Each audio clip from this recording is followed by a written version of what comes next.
नमस्कार। आज की गरुड़ पुराण आरंभ करते हैं।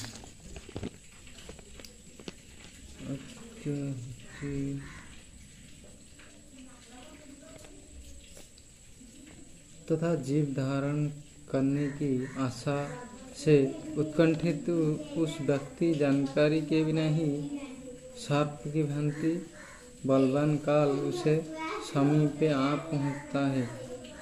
उस मृत्यु की संप्राप्ति की स्थिति में भी उसे वैराग्य नहीं होता है।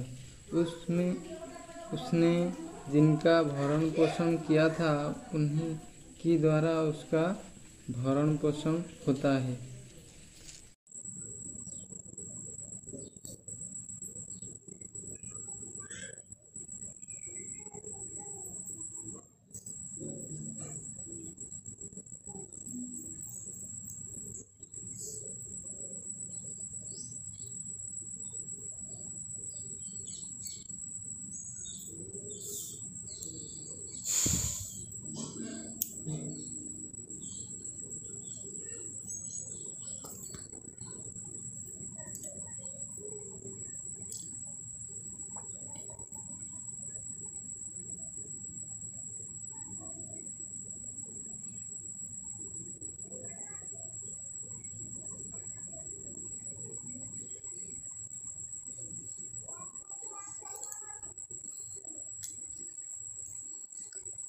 एटा थिला वीडियो स्कैनिंग माने वीडियो रिकॉर्डिंग है कि माने स्कैनिंग हबो आउ एटा जो केवाईसी माने वीडियो की वेरिफिकेशन जो माने सस्पेंड कर देले यदि चैनल सस्पेंड कर दे थाए तो आपनकर एटा वेरिफिकेशन कले आपन चैनल आधा घंटा घंटाटे